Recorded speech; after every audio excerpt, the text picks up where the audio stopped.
going Boston, there's a booth and then maybe such. Put shit on the floor. There's a light switch when you walk in. Right.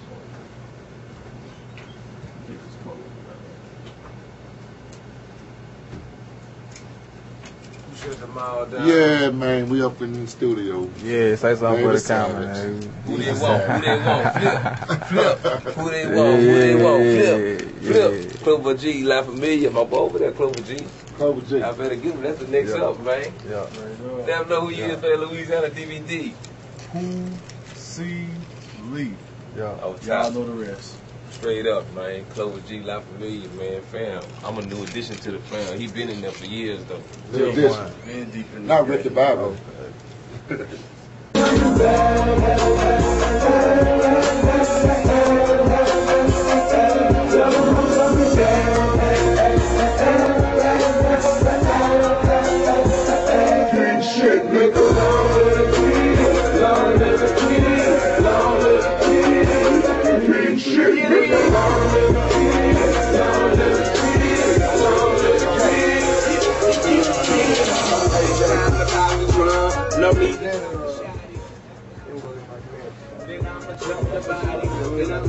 Out there in TV land, this is live footage behind the scenes. It's the OGMC with Crick. You know who I am. You know what I do.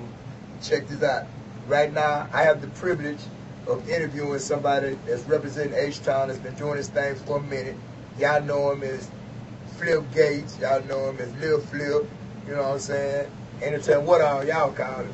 But I know him as somebody that's been working hard in these H-Town streets putting his music out there. So at this time, Wesley. That's what the checks come to. Some rappers, they ashamed of their name. Shit, call me Wesley. That's what, hey, that bothers me, man. That's what checks come to Wesley. You know what I'm saying? I want to ask you something, man. First of all, what gave you the name, the thought to start calling yourself Lil Flip?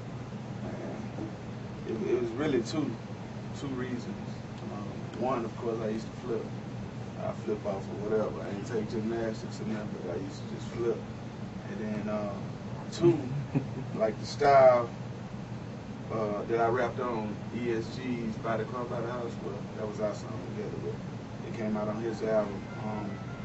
In my mouth, diamonds land them with down the can, ride red, turn the heads. I always keep a yellow skin. By the house, out by the block, by the boat, out by the dock. Sitting sideways that I hop, watch the trunk still go pop. H-Town players can't take a loss. Playing football like Marshall Falk, sitting codeine and kill a cow.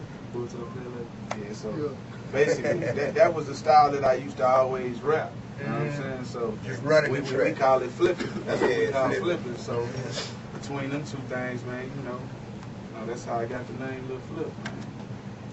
Check this out. You know technology is something else nowadays. I got one of them new phones. Touch that for me real quick.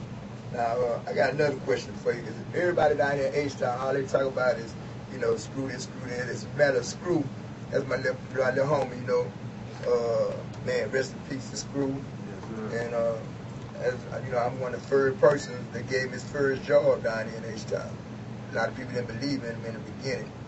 But speaking of Screw, man, how did meeting Screw change, you know, your life with the rap?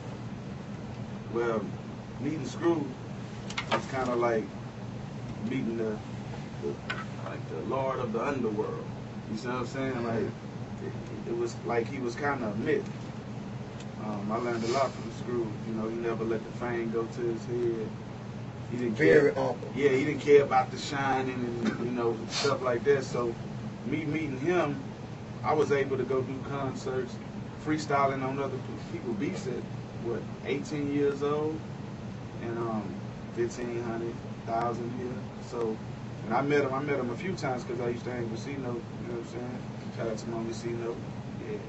So I used to be with C-Note like every day, and all the clubs singing, you know, Drumsticks, Caro, Stadium Bowl, everywhere, Oasis, wherever I wasn't supposed to be, but you know how we do it.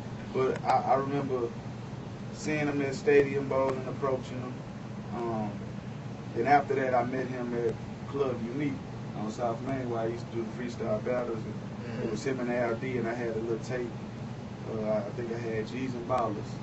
I had G's and Ballers on the tape, and I had a song called Green and Gold for Worthy. You know what I mean? He used to perform it at the talent show. So I gave him the tape, and he like, yo, it's cool, you got a tape, but if you can flow, spit something now. So I started freestyling on the spot about what he had on, what him and LD had on, what they was driving, and he's like, all right, yeah, man, yeah, you got something, holler at me, and, Screw can tell you, holler at you, you know what I'm saying, you get his number, and you probably don't do your Screw tape for a year, you know what I mean, he move on his own time, So many people.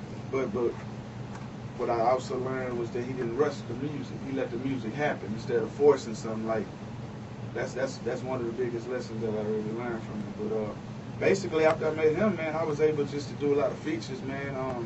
At the time when it was so-called a North Side versus South Side beat going on, I was the first member of the Screwed Up Clique to go do a Swisher House tape.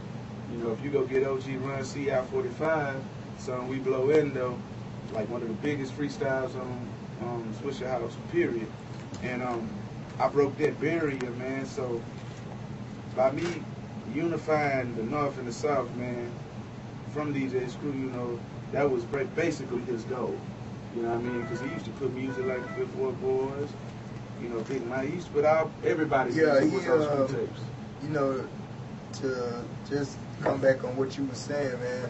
At the time, a lot of people don't know it, but at the time that Screw did come in effect, he saved a whole lot of people's lives, because that was the era where the North and the South was jacking each other, and it was like, the North and the South was tripping, and when he came, he started people putting the guns down and picking up the pen. A lot of people started realizing, oh, well, I could rap on somebody else. We had been doing it back in the day, but Screw actually came and affected it. He perfected it to where a lot of the cats in the hood, they wouldn't even rap or start thinking about rap. Oh, yeah. Well, He inspired a lot of people, I'm man. telling you, man, because Fat Pat and all them, man, they were players, but they weren't even thinking about no rapping, man. And when Screw came with that, Stick and all of them used to meet at my house and say, well, we finna go with Screw. It was like really going to hang out somewhere. Yeah, definitely. But at that same time, you was a star. Because we used to come watch you play by the word. And so, actually, we expecting you to go to college and play ball, and then all of a sudden, what made you just leave the basketball and sports alone just to start rapping? I'm going to keep it 1,000. Now, it's 2010, I'm going to keep it 1,000,000. 1,000 ain't enough, man. Matter of fact, I'm going to show you. I'm going to show you what inspired me to really do the rap. All right. These Jordans right here. All right, let me show you. When these Jordans came out, after these came out, like I had these when they first came out. That was like right before middle school, something like that. When they first came out, they was black and orange, retros, but they came out with a pair. Well, the ones that came out like this first, let's start first things first. The ones that came out like this, I had worn one time, put them on my, they got muddy, I put them on the dry. So our cleaning lady stole my Jordans. Cleaning lady? Right, she stole my Jordans, so I was kind of, pissed out. That kind of grew on me. So a few months later, let's see what that is. It's AJ, the original Thug Mafia. Shout out to AJ, man, Thug Mafia. So, man, they was muddy. I left them on the washing machine, dog.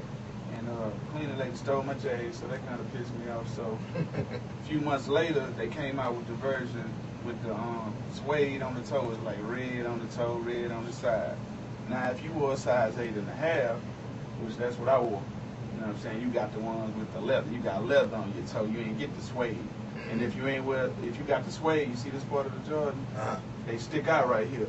But if you had the 8.5, you didn't have this little bubble. So my grandpa, he take me up to Active Athlete. Shout out to Paul, Active Athlete. Yeah, Paul took care of a lot of feedback in the day. He took me up there, man, and I wanted the ones with the suede. I ain't gonna even lie. And it was like a $30 difference. And he was like, man, I'm gonna be real. I ain't paying no $150 for no tennis shoes. He old school. He like, man, if you can go get you some $30 shoes with me, you know what I'm saying? And so from that day, I wasn't able to get the ones with the suede. He like, man, you're a grown man, 13 now, whatever. Because, you consider a man at 13 in my household. You know what I'm saying? And so after that day, I'm like, you know what? I ain't gonna ask nobody for nothing. I knew if I did basketball, college, 4 years, whatever, I needed right now money. You know what I'm saying? My mother, she was going through things. My father. So between all them situations, I just took it upon myself, like, you know what? I ain't gonna chase the basketball dream. I'm 18, 13, 14, 15 years old. I'm a teenager still doing concerts. Like, the amount of money that I was coming home with from doing shows, you know, compared to what my grandfather was making working at Maxwell House, it was crazy. It was like I come home with like this, and you come home with, you know, and I'll be like, you putting in 8 hours every day, getting up at 6. I'm getting on stages for 30 minutes and coming home with, you know what I mean? So it was just, it wasn't logical for me to pursue basketball because everybody wanted to do basketball. You know what I'm saying? So, but yeah, these Jordans right here, man, when he ain't buy me these J's, I was like, yeah, I gotta go and make sure I get me some money right now. So, you know, like a Jordan, you inspired a lot of people to do a lot of things. Hey, you know what? Just off the record, I want to ask 10 years ago, y'all was with that. you. Yeah. You know what I'm saying? Y'all stay tuned. We're finna go to the video. All right.